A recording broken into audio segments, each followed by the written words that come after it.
Hello, welcome to Life According to Dana. So great to be with you guys again. Just wanted to take a moment, as always, to stop by and give you a word of encouragement. I've been hearing a lot of conversations for the last few weeks about people basically believing the lies that people are speaking or that they've heard over the course of their lives. And just at some points during conversations, I really find myself wanting to look at them and just holler, "Who told you that?" Because it's such a lie to live beneath what God has purposed for our lives, or just to live beneath what we imagine is what is best for our lives. And it's just amazing to me how easy it is to believe a lie versus believing a truth. People would rather believe a lie about you than to believe that you are genuinely sincere in trying to maybe be their friend or to help them. They would rather believe that you have some ulterior motive, and a lot of it comes out of brokenness. People are broken, and you hear all these little cliches, about broken people, break people, or hurting people, hurt people. And it's just true. And it even goes as far as to the rhetoric that you're believing about yourself. Well, I just wanted to take a moment, take a second, just to tell you, don't believe the hype, don't believe the lies. You're more than a conqueror. You're beautifully and wondrously made, and God has great plans for you. And we as believers, or we as people of faith, we're supposed to be uplifting each other. We're supposed to be encouraging each other. But so many times I hear people speak such negative things to each other that it just blows my mind. And then we begin to take that into ourselves, take that into our spirits, and we start to believe the nonsense. And again, I just find myself, and I just want to pose the question: who told you that? If what people are telling you does not line up with the word of God or the plans that he has for you, you don't have to receive that. You don't have to believe that. You know, Begin to surround yourself with things that are going to uplift you, things that are going to encourage you, things that are going to motivate you. You have enough negative mess that goes on in life and in the world every day than to just believe negative things, lies about yourself. You have to begin to speak the truth of the word of God over your life. You have to begin to speak life to yourself. You hear me talk about this a lot because there's been so many times in my life where, yes, I had to encourage myself, where, yes, as I said last week, I had to knock the dust off my own self, or where we just find ourselves in situations where we have to dispute the lie. We don't have to believe everything that's being said or that has been said. Sometimes we find ourselves in situations where we've heard a thing over and over and over again, or we've observed a thing over and over again, and we feel like we could not possibly have the potential of breaking out of this thing or breaking free from this thing, or not repeating the pattern, not repeating the generational things that have gone on in our families. Well, again, I tell you, the devil is a liar, and we can succeed. You can succeed. You can be a success. So the next time you hear all this rhetoric going on in your mind, or other people, speaking death around you, you have the option to walk away. You have the choice to stop them. You have the choice to say, you know what, I don't receive that. Or, you know what, that's just a lie from the pit of hell. And, I want to ask this question just straight out and point it at you. Who told you that foolishness? Who told you that you couldn't get that degree? Who told you that you didn't deserve to be happy? Who told you that you wouldn't be a success? Who told you that you couldn't own your own home? Who told you all these lies? Who told you that you weren't beautiful? Who told you that you don't have great potential within you? Who told you that you can't write that book? Who told you that you can't look the way you want to look? Who told you that you were ugly? Who told you that you were defeated? Who told you these lies? Because that's all they are. They are lies. They are not truths about you. And you have to begin to unravel this mess. You have to begin to believe that there is greatness inside of you. You have to believe that there is greatness to come of your life, that there are things that you may not understand in this moment, but you have enough faith and trust and believe in God that He is going to turn these things around, that He's going to turn this for your good. The Word of God says that all things work together for the good of them that love God and are the called according to His purpose. You are loved by God and you have a purpose in this earth. And it's just getting on course, just getting to the place where you actually begin to believe that. And you can distill, you can debunk, you can just blow up the lies. You can just come to a place where you begin to say, you know what? I may be here right now, but this is not where I stay. I don't have to stay in this place. And it's just, is believing in yourself. And you know what? Let me take it back even a step. Believing that you have the right to believe that you're going to be successful.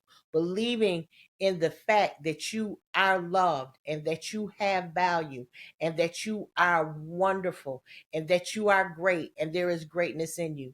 You know, we hear so many negative things on the news. You know, I go through seasons in my life where I actually just stopped listening to the news because sometimes and I'm one of those people like first thing in the morning I get up and I'm watching the news, you know, or I turn the TV on almost, you know, right after I read my word and everything, you know, it's like that's my next thing after the cup of coffee or just before the cup of coffee. And you know, I just have to change my whole pattern. I have to change my own life patterns because sometimes you don't need to begin your day with such negativity or just such discouragement because that's what it can become. The world is just wacky. There is enough going on in the world that it just can overwhelm you if you allow it. So begin to feel your surroundings, feel your head, fill your spirit with different things that are going to be uplifting. It sounds like a trick, but you know what you spend your time on, what you invest your time on the most is what's going to dictate how things, you know, manifest in your life and how they appear in your life. I'm not saying that nothing bad will ever happen, but you know what, you might be able to deal with it a little bit better if you're not just constantly down, you know, hearing downtrodden things or downtrodden people for that matter. You know, it's just so easy to fall off, like I say, into the lies. And yes, it takes work, it takes courage, it takes tenacity, it takes resilience to accomplish these things. But I believe you have those things. I believe we come to this earth with what we need, and it's tapping into those things and watching God just grow us into the things that He's purposed for us to accomplish in our lives. You are great. You have great things to accomplish. And no matter how small or insignificant it may feel to you, you don't really recognize the impact that what you're doing is having in people's lives. A lot of times you think nobody's listening, you think no one's paying attention.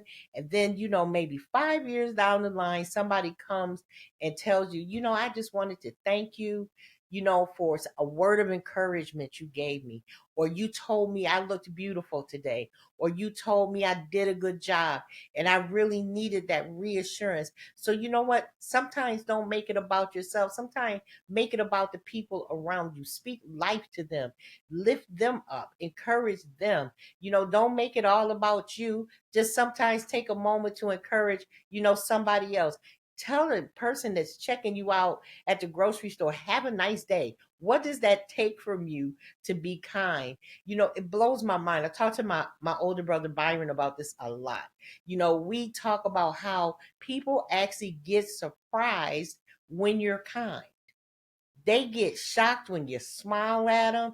They get surprised, or they're just like in awe when you say, you know what, God bless you. Have a nice day. People are starving for a kind word. What does it take from you to dispel what someone else has maybe said to them by just telling them something encouraging? It's so simple, to just debunk again. Who tells us all this crazy stuff, or who told us this? Is just where I am, at this for this particular broadcast podcast, because it's so many things that, every once in a while I just wanted to say, who told you that foolishness? And it's the same thing, like even in ministry, we hear things and we're taught things and we just believe that is so. And a lot of times it is absolute, utter foolishness. Been seeing, some of our leaders that they're posting stuff that has really been cracking me up, because like I saw one leader post, intermittent fasting is not the same as fasting for a breakthrough. And I chuckled when I saw it. Then I was like, it's really a shame that he had to say that. And then once again, I was like, who told them that the two were the same? Or I've heard people say stuff like, well, I don't have no food, so I guess I'll just count this as a day of fasting.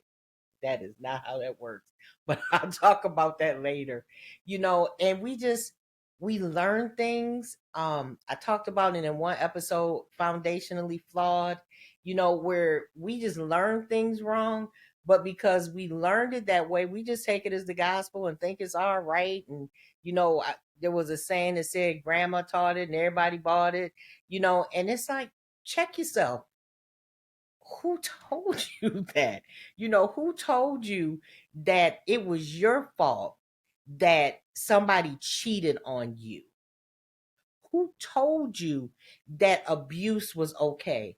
Who told you that that trauma you experienced was your fault? Who told you this stupidity? And you know what? Even if some of that may be true, it doesn't mean that dictates the rest of your life. We all make mistakes. We all have flaws. We all do dumb stuff. But you know what? Keep moving past it, man. Keep moving forward. Keep allowing your motion to be one of progress, not one of defeat. Don't stay in a situation, longer than you have to. Like, always be looking for a way to move away from negative things or things that are causing you harm. We can stay trapped in a situation, feel like it's no hope. But again, I say to you, somebody could come along and speak one word of life to you that could just change your trajectory. Be that person. Be the person that is a life changer. Be the person that's a world changer. We think it has to be something large and grand or something significant or something broadcast on the news, but it may be something as small as saying, God bless you. Be encouraged. Keep moving. Keep your head up. It's not the end. You're going to get through this. You're going to beat this. You're going to this isn't always going to be your testimony. You're not always going to be in this situation. Just that little word of encouragement could be life and death to someone. Take a moment and get out of our own selves, to get out of ourselves and look around us and see where we can be impactful. And maybe we'll be the person that's used to debunk something that someone's been told. Think about it. Who told you that? And why are you still believing that lie? You have a right to want better. You have a right to want to be successful. You have a right, and you have what it takes to prosper in your own life. Be encouraged. And I pray this has helped you learn just a little bit more about how to pivot through life. You be blessed, and I'll see you next time on Life According to Dana. Take care.